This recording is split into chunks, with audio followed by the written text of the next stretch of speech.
Hi guys, this is Mishel with Deception Bytes. Q has not posted today, January 15th, 2018, but actually it's just about to be January 16th because it's two minutes away from midnight.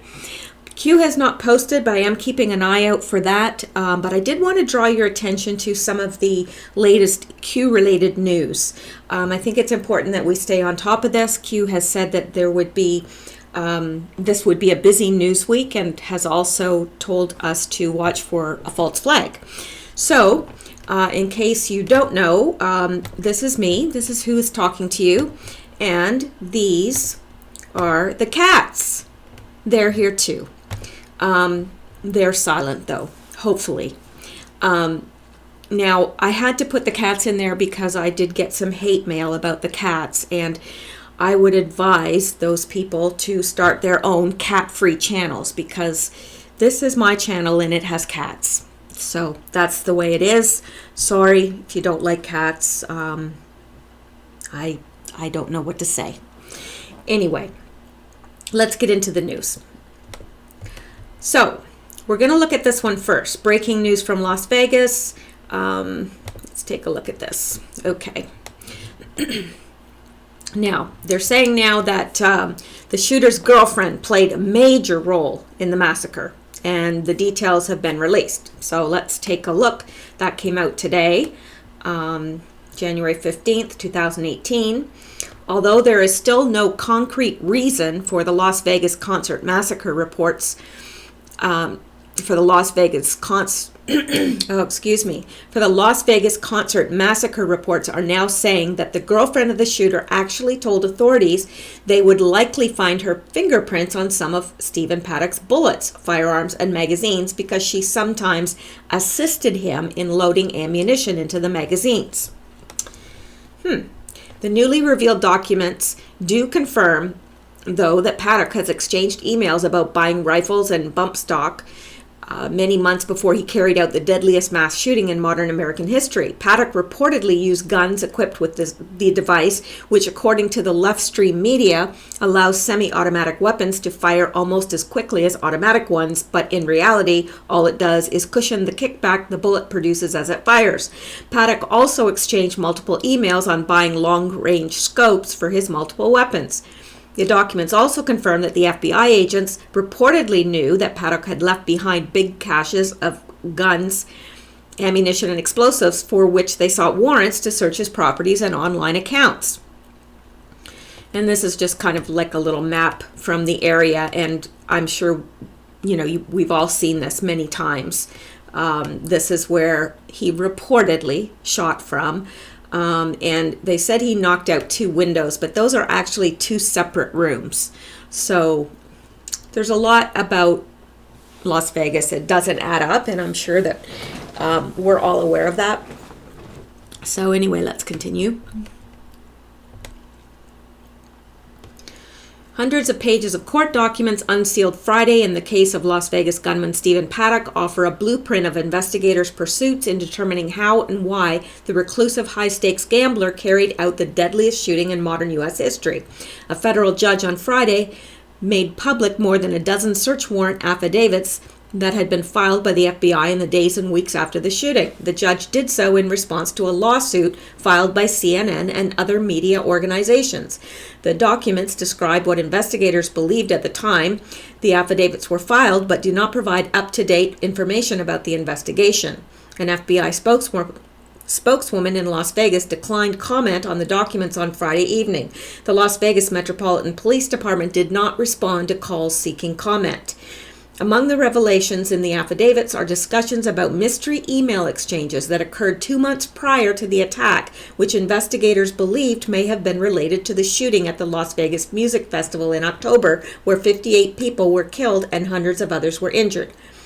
Try and R before you buy. We have huge selection located in the Las Vegas area, read one message sent to an account investigators believe was controlled by Paddock, the document states.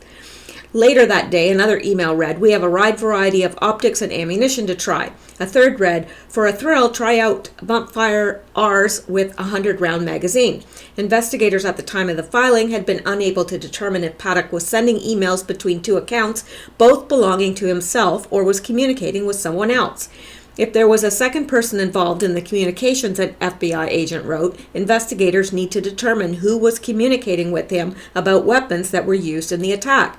A CNN review of public records showed that the email account linked to the sender is associated with a Steve P. Authorities have repeatedly stated that Paddock acted alone. Well, we know that's not true. There are too many reports of multiple gunmen, first of all, and it's interesting that those that seem to have witnessed this or had stated this publicly somehow mysteriously died. So there's just lots and lots about this. It doesn't add up. And since this is something that Q has recently, as recently as Sunday, actually, which was yesterday, has talked about, then I think it bears us looking at it, because I think there's going to be more coming out this week about Las Vegas. I just have that feeling from things that Q has said. I have a very strong feeling that more will be coming out. Anyway, the agent also noted this aspect of the investigation is still the subject of intense review. Hotel staff interacted with Las Vegas shooter more than 10 times before massacre. It is unclear what has transpired with respect to Danley since the affidavit was written on October 7th. Danley's attorney did not respond to a call or text seeking comment on Friday evening. The court documents also show that investigators sought to preserve the content of social media accounts on Instagram and Facebook linked to Paddock and Danley. An affidavit notes that Danley's Facebook account was deleted hours after the attack. One affidavit filed in the early days of the investigation made a reference to the gunman's health. The investigation has also revealed that Paddock may have been treated for yet unidentified medical conditions, an agent wrote.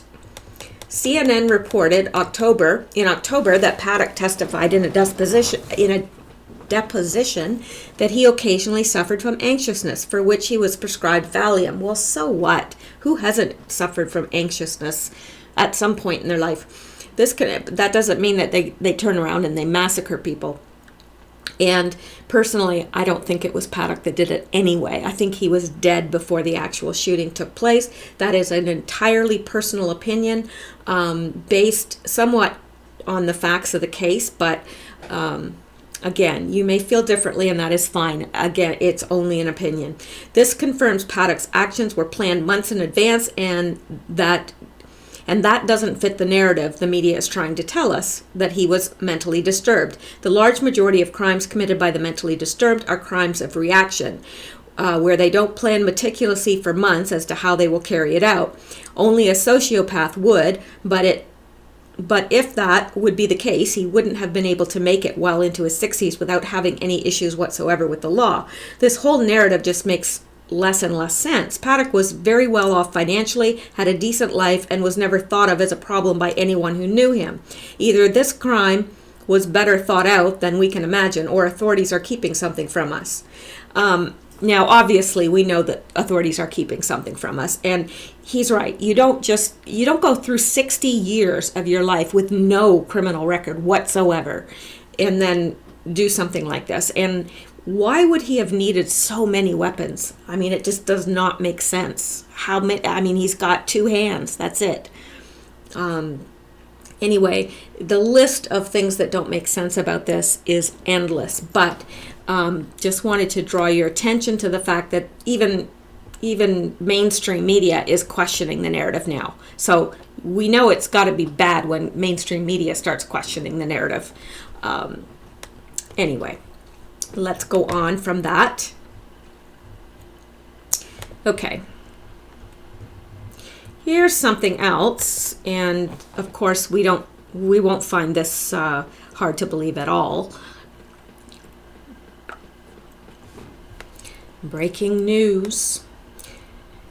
He was just found dead after exposing podestas.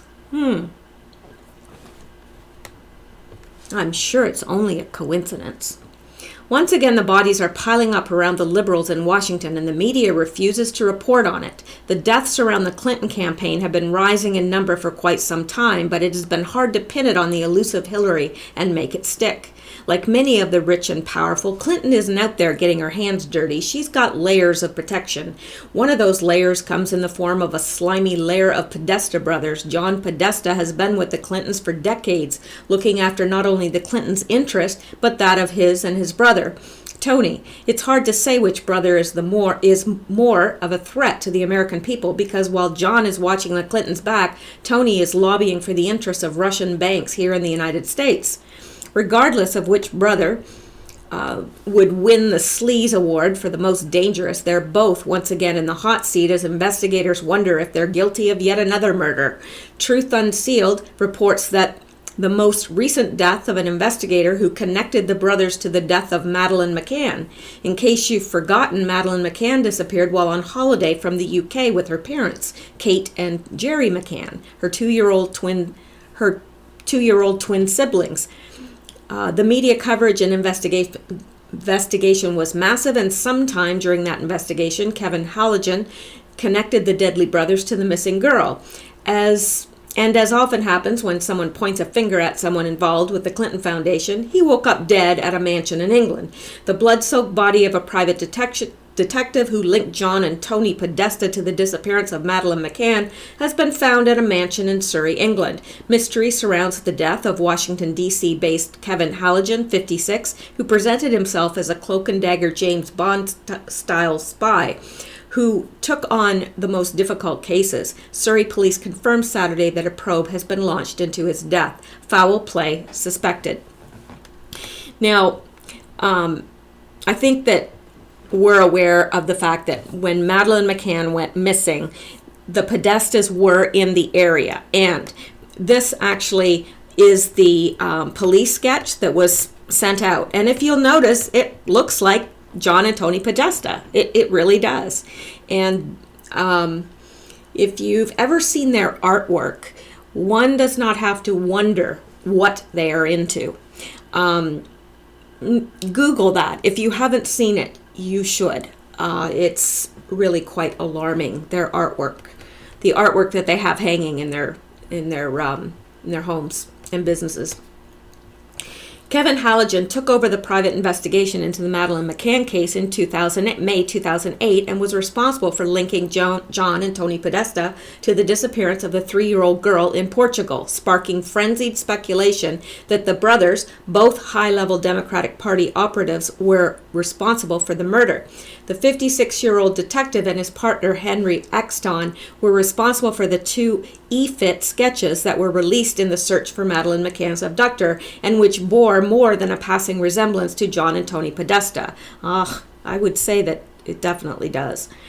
Kevin Halligan's investigative work into the disappearance of Madeleine McCann revealed that one of the men pictured in the E-Fit sketches was seen carrying a young child that resembled the 3-year-old child on a beach in Praia da Luz, Portugal, a popular beach holiday location where Halligan also proved the Podesta brothers were holidaying at the time. Now, what a coincidence that the sketch, of the 2 men that witnesses saw look like John and Tony Podesta, and John and Tony Podesta are in that exact area at that time. One of those men are seen carrying a 3-year-old child on the beach. Yeah.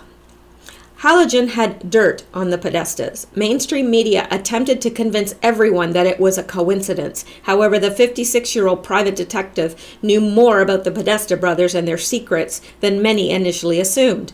The British investigator was DC-based and worked for Oakley International, an intelligence operation that considered the Podesta group to be its natural enemy. And that's their actual picture. I'm sure we've all seen pictures of the Podesta brothers. Oakley International was based out of 2550 M Street, Northwest Washington, D.C. The address is also the office of Patton Boggs, Washington's most publicly connected law firm and lobbyist organization. When Halligan first moved to D.C. in 2005, he hired Patton Boggs to set up his new business.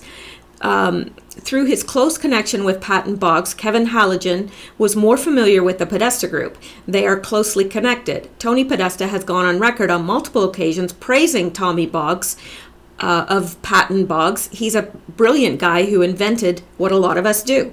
Nick Allard, Patton Boggs' co-chairman, also returns the praise of Tony Podesta. Tony and his group are the right people at the right time in the right place. Tom Boggs invented the lawyer-lobbyist model, and Tony perfected it. They are probably the two giants of the modern practice. There is no one else in the same zip code. So there is no question Halligan knew about the Podestas and their reputation. Why did he link them to Madeleine McCann's disappearance in Portugal? What dirt did Halligan have on the two powerful Democratic operatives? Why did Kevin Halligan, hired by the McCanns to investigate their daughter's disappearance, produce e-fits closely resembling, beyond reasonable doubt, his clients, Patton Boggs' biggest rivals? Who persuaded and why Jerry and Kate McCann to put their faith in a random Washington, D.C.-based private detective and pay him $500,000 after he reached out to them telling them he could find their daughter? Well, she's dead. There's just no question that their daughter is dead. It's very, very sad. Halligan was found at the home of his longtime girlfriend, which is among the private Henley Park gated community. That's a nice community. And why was Jerry McCann pictured laughing and joking his way around Washington, D.C. in July 2007, less than 3 months after his daughter Madeleine disappeared, lobbying statesmen on child trafficking, kissing Laura Bush's dog, and generally enjoying the limelight? Kevin Halligan's blood-soaked death in Surrey, England this week stinks to high heavens. The man who hired the Podestas to the man who linked the Podestas to the disappearance of Madeleine McCann appears to have paid the ultimate price for something he did during his 56 years on this earth. Many believe linking the powerful Podestas to the disappearance of the 3-year-old was the moment he signed his death warrant. At this point, we might never know what happened to poor little Madeleine because of the number of millionaires that the Podestas are in bed with, but if we are looking to throw suspicion someplace else, killing the man who connected them to the case was probably not the way to do it. The whole thing is being brought up once again, all because someone else who crossed the Clinton Foundation met an untimely death, an untimely end. Now, I did bring this up in my Q-related news yesterday. I brought up the fact that he had died, this investigator had died, but this is going further, saying that he is the one that connected the Podestas to this, and I did not realize that. I knew it was odd that he turned up dead, that he was looking into McCann, but I did not know that he had been the one that had linked the Podestas to her disappearance. So that's interesting, and again, it's related to things that Q has said in the past, at least. Now, let's go on from there and see what else. Now, here's one. Why there may be no more free passes for the Clinton Foundation, and I hope so. I really hope so. They need to be brought to account. Okay. Here's why there may be no more free passes for the Clinton Foundation. A new Department of Justice probe of the email and charity fraud scandals won't end well for Bill or Hillary, and I just pray that this is so. Now, this is the 5th of January, so it is a week old, but I just think it's pertinent. Until recently, the Clinton Foundation has been monitored by the IRS, the Department of Justice, and the FBI, and multiple state government authorities that are seated with persons loyal to either the Clintons or the Obama.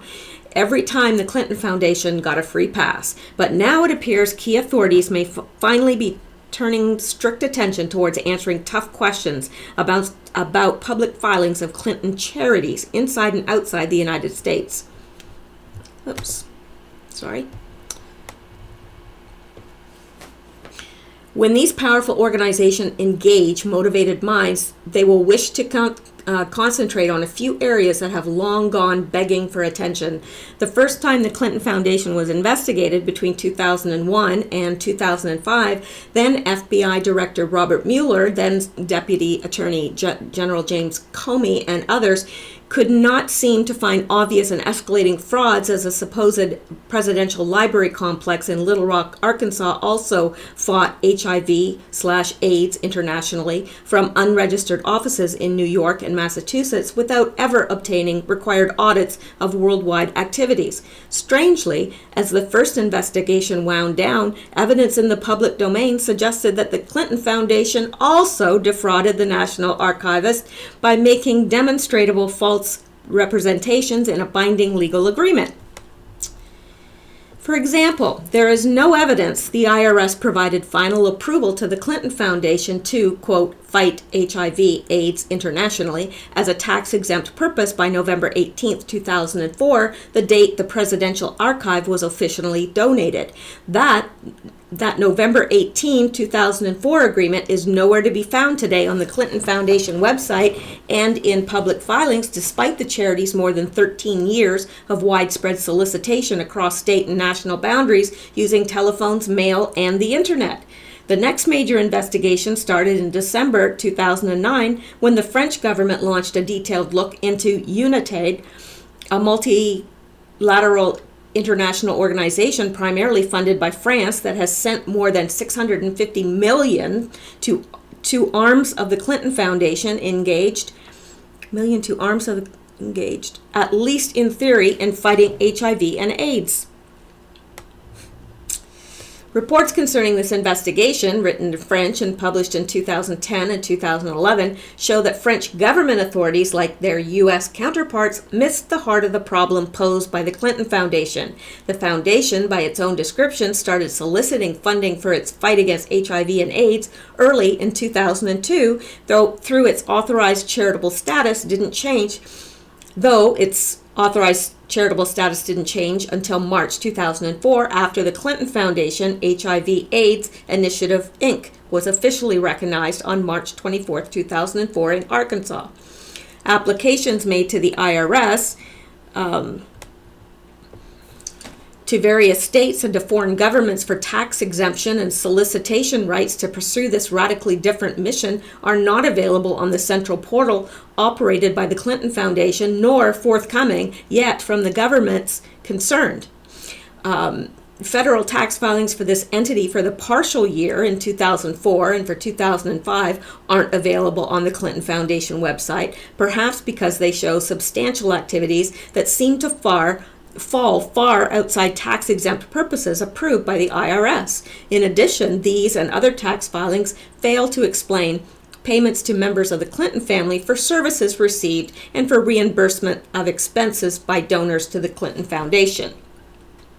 Yeah, and they've shown, as I stated yesterday, that the Clintons used money from their foundation to fund their daughter's wedding. So, yeah. Even though there is no public record that the Clinton Foundation ever was authorized to control a supposed charity fighting HIV/AIDS internationally, the Clinton Foundation HIV/AIDS Initiative, Inc. was supposedly liquidated as of December 31st, 2005, with all of its worldwide activities and obligations supposedly taken over by the parent foundation. There is no evidence in the public domain that the merger was lawfully completed in each U.S. state and foreign country in which either entity operated. From 2006 through 2009, the Clinton Foundation solicited funds and received a majority of its growing revenues, in theory, to fight HIV and AIDS internationally. Required audits were not prepared to strict U.S. requirements. Moreover, versions of these audits on the Clinton Foundation website exclude key combining statements that show for 2007 through 2009 just how substantial HIV and AIDS specific financial amounts are compared to the combined total. The Clinton Foundation attempted to reorganize in 2009, but available public filings could place multiple individuals in significant jeopardy. For example, claims made to the IRS in applications for federal tax exemption on Form 1023 under penalties of perjury are false and materially misleading concerning numerous entities created after September 4th, 2009 to carry on unauthorized activities in which the Clinton Foundation has been engaged starting in 2002. To get to the heart of the vexing problems that allowed the largest unprosecuted charity frauds ever attempted to flourish from January 2001 forward, one must ask many questions of central figures in federal, state, and foreign governments. How did Deputy Attorney General Rod Rosenstein, while U.S. Attorney in Maryland, miss the fact that the Clinton Foundation was promoting use of potentially unadulterated HIV and AIDS drugs from October 2003 forward, even as he took until May 2013 to help win a $500 million set of penalties against the Indian manufacturer of the generic drugs? Why was an African American selected for prosecution during her re-election campaign in 2016 when Hillary Clinton was left unscathed despite the many years of questionable charitable activities by the Clinton Foundation? It's a good question. Good question. I don't know if we need to read all of this.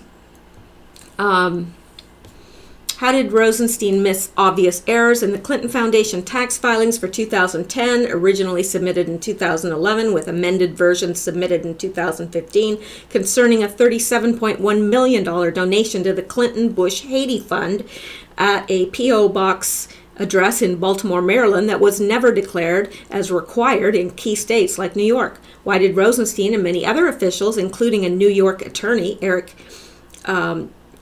General Eric Schneiderman, failed to require laureate education and the Clinton Foundation to explain how they organized the Clinton Global Initiative University, and why the Clinton Foundation tax filings for 2010 through 2016 don't explain what Bill Clinton did for the $17.6 million he was paid as a part-time chancellor while he held key roles at the Clinton Foundation? Former Congresswoman Corrine Brown, a Florida Democrat, reports to jail for a 5-year term in federal prison following her conviction of being part of an $800,000 charity fraud.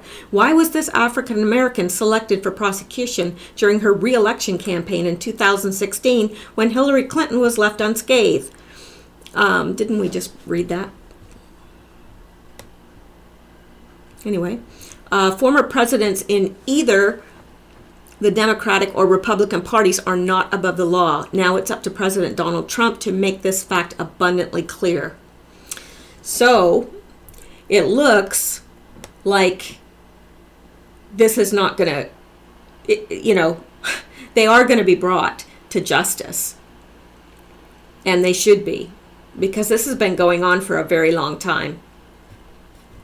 Unbelievable. Okay, let's see what else is out there that's Q related. Now, here's something that's quite interesting.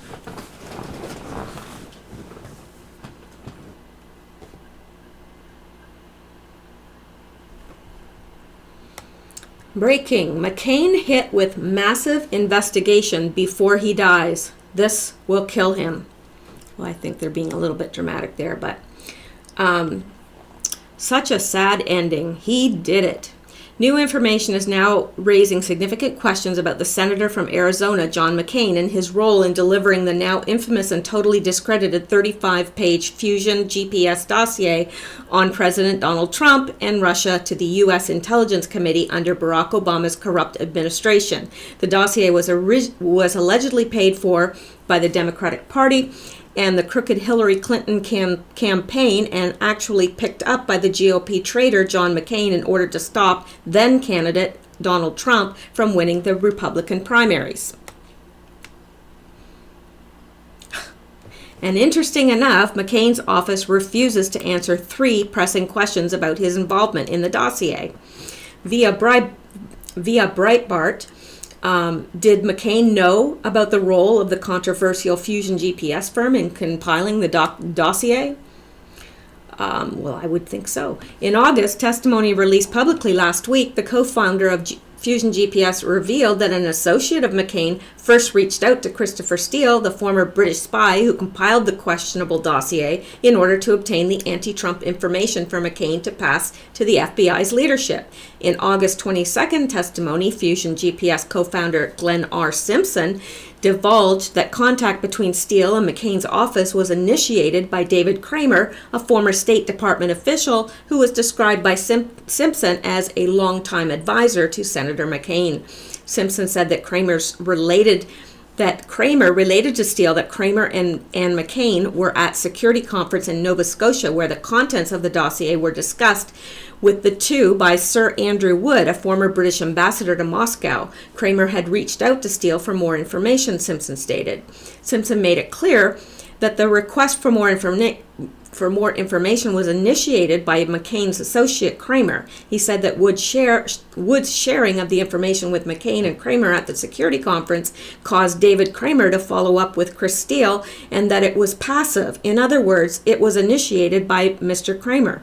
Simpson said that the goal of McCain's camp in obtaining the dossier information was to inquire about the document's contents with FBI leadership.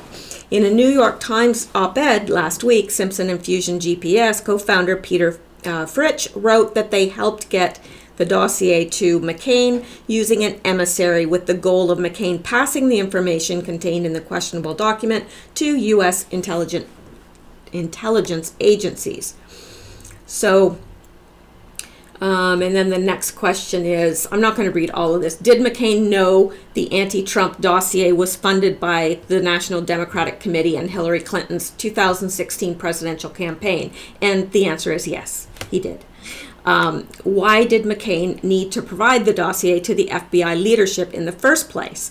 Well, Fusion GPS co-founder Simpson testified that McCain associate Kramer reached out a few weeks after the November presidential election last year to obtain the dossier information and pass it to FBI leadership. Referring to Kramer, Simpson said, he says he wants information to give to Senator McCain so that Senator McCain can ask questions about it at the FBI with the leadership of the FBI. That was essentially all we sort of wanted, was for the government to do its job, and we were concerned about whether the information that we provided previously had ever, risen to the leadership level of the FBI. We simply just didn't know. It was our belief that Director Comey, if he was made aware of the information, would treat it seriously.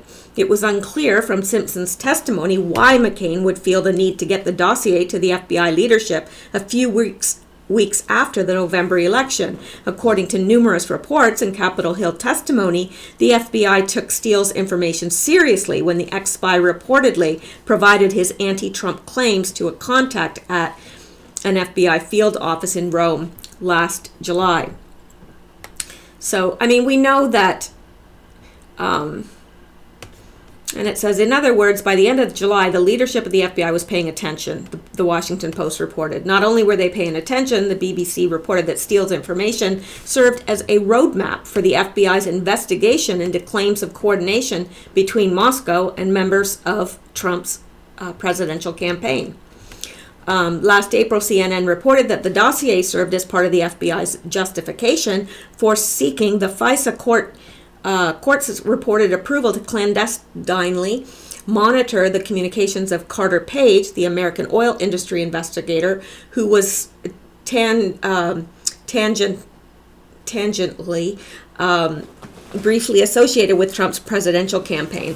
So, and it said, if only Senator McCain would fight as hard for our side as he does for the Democrats, the man would be a Republican powerhouse and an all-around hero to our cause. Instead, he's a powerhouse and hero for the left. Every time there is a chance to rip any Republican a new one, he is first in line. But when a Democrat gets into some sort of controversy, he is 100% silent. He has always been like this, ever since the Reagan presidency. McCain might brand himself a maverick, but all he is a failure. He ran for presidency against Barack Hussein Obama in 2008, but it was obvious he never cared to win. He viciously fought against candidate Mitt Romney in the primaries, but all he would say against Obama was, he is a nice family man. Makes you wonder if he just hasn't been paid off by the Democrat Party all along to be a spoiler for Republican ideals. So, there you go. So, obviously McCain is implicated, and I really do hope that he is prosecuted for this before he dies. Not that I want anybody to die, but you know. And state of emergency for Alabama due to a pending winter storm. I'm not going to go into that. That's not really Q related, but I did find that in my little jaunt through the news today. So it's odd that all this winter weather is hitting the South. It's odd. I lived in the South for most of my life, so it's just bizarre. Anyway, now this is something else that's interesting.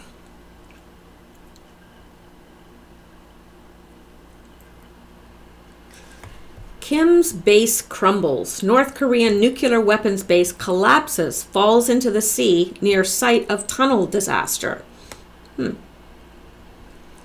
Now, this is very interesting, especially because Q has been so involved in informing us about North Korea. So the base is in the same region where 200 workers are rumored to have died following an implosion at a test site last year. Now, if you remember that, this test site was apparently blown up and 200 workers died. So it's in the same region.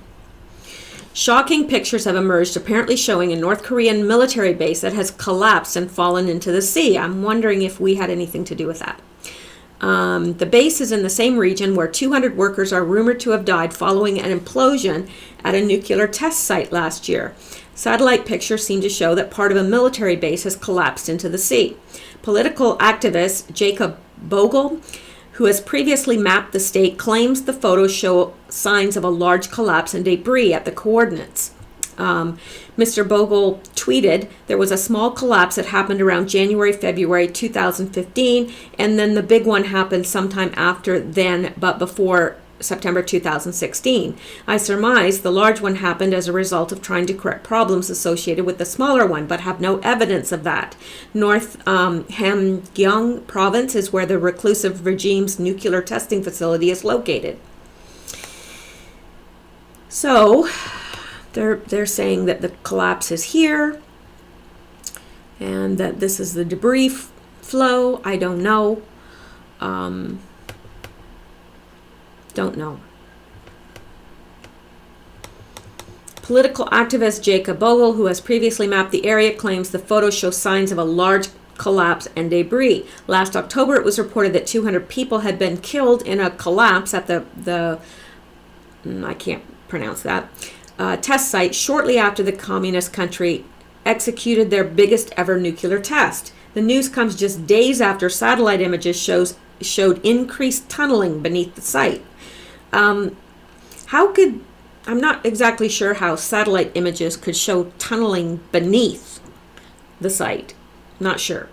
Aerial pictures show the tunnel excavation at the, whatever the name's, facility's west portal has been stepped up. Reports 38 North, which documents the rogue state's military operations.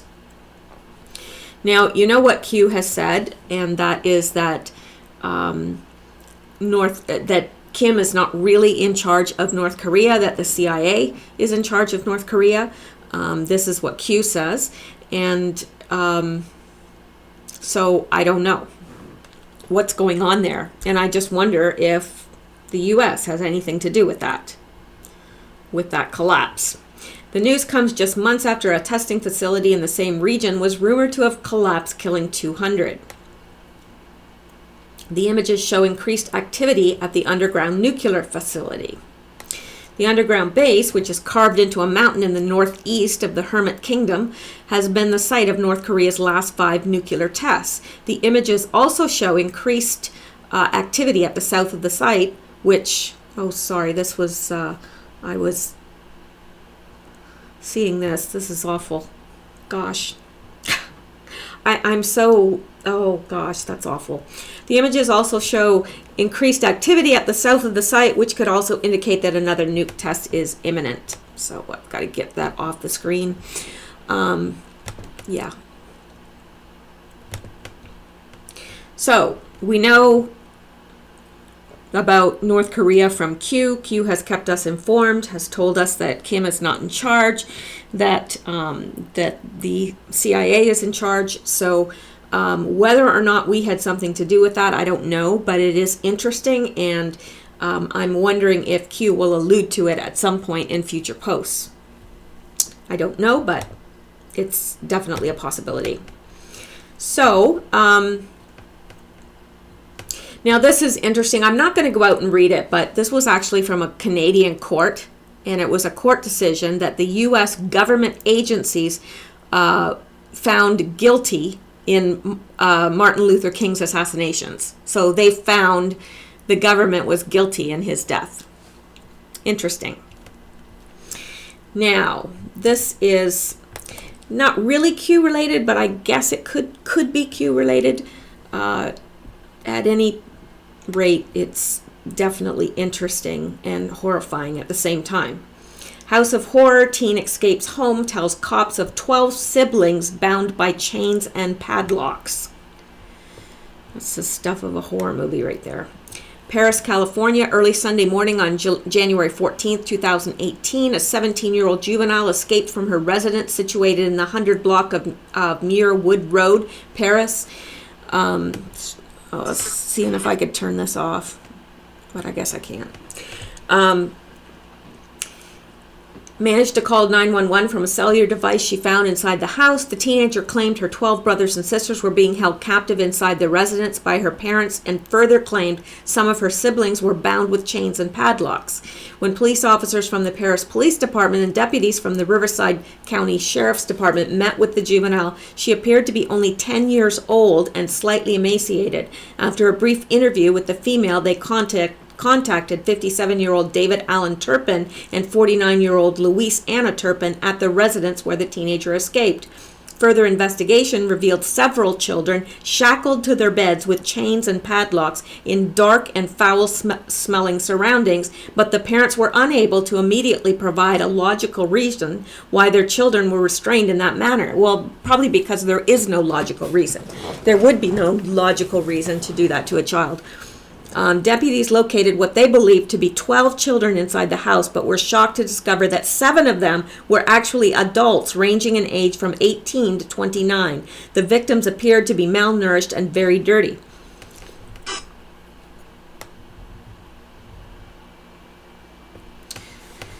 Paris station detectives were dispatched to the residence for further investigation. All 13 victims, ranging in age from 2 to 29, were transported to the Paris station and interviewed. Both parents were detained and transported to the station for further investigation.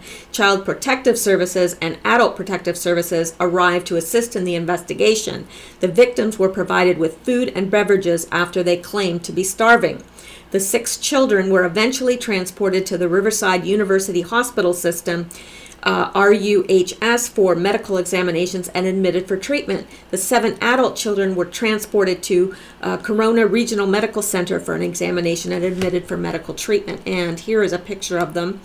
And I'll tell you right now, this one looks possessed. And this one looks like a Beatles wannabe. I don't know, but it's just bizarre. Like, they even look bizarre. They don't look like they're right. Both parents were interviewed in this manner and subsequently transported to the Robert Presley Detention Center. They were booked for violations of California Penal Code, Section 206, torture, and Section 273A, child endangerment. Bail was set at $9 million each. Good. The stuff like this in the news, it seems like it's just getting more and more and more. I don't understand it. And that wasn't directly Q related, but I just had to throw it in there because it was just so, it was interesting yet horrifying. Hard to understand. Anyway, I think that's all I'm going to go over today. As I said, I just ran across these in my jaunt through the news today and wanted to bring up those things that I felt were Q related. I am going to be on the lookout for Q posting tomorrow, and if he does, I will do a video on that, and otherwise I will be doing a video going back to the posts, to the old posts, which I have originally been doing, and looking at those in depth. So thank you so much for listening. I really appreciate you all. I appreciate all the kind comments. And thank you so much to those people that sent me coffee money. That is just so awesome. I really, really appreciate that. It touched me. So anyway, you guys have a great night. I hope you sleep well and that tomorrow is a better day. See you next time. Bye-bye.